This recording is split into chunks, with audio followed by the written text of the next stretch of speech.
Hi everybody, this is Alchemist2, and I'm back again with another book review. I just recently read Poseidon's Steed by Helen PhD.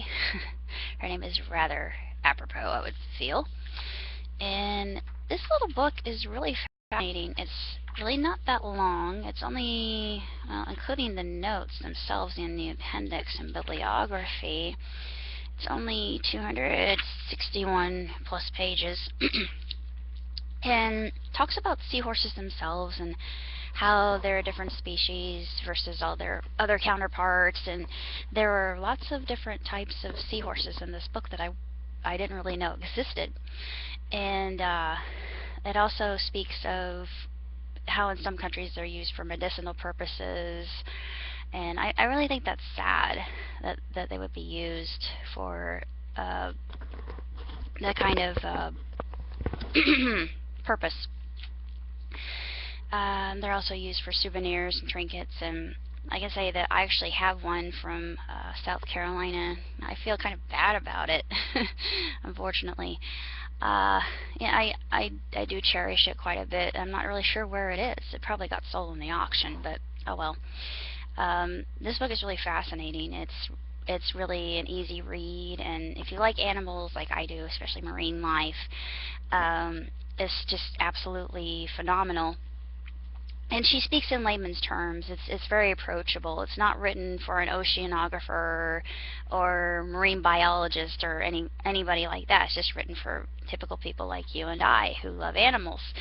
There are lots of cultural references in this book that I absolutely adore. She talks about SpongeBob SquarePants. She talks about Little Mermaid and the direct-to-video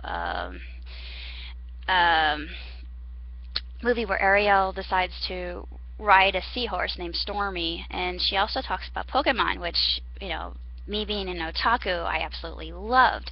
And when I was reading this book, I was also thinking about Homestuck and Eridan's Lucius. And it's very interesting that Andrew Hussey would actually select a seahorse, because now when I think about it, it makes absolute sense. If you read this book, seahorses, they're not social animals at all, and they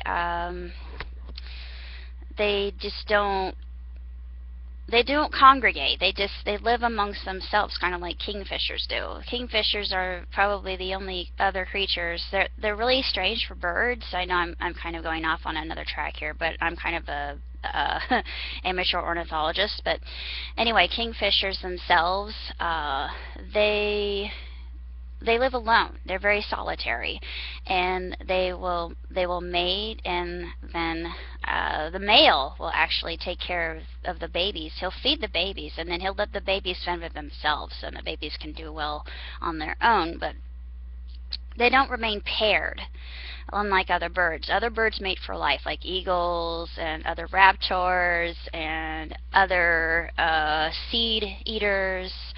Even the omnivores like blue jays. Blue jays, yeah, they will pair, and they will remain paired forever. But kingfishers, no. And seahorses are the same way. They just they'll mate, and the male is the one that bears the children. And depending on what species it is, they can have thousands and thousands of a clutch of young. And actually, the trawlers. They talk about the trawlers and how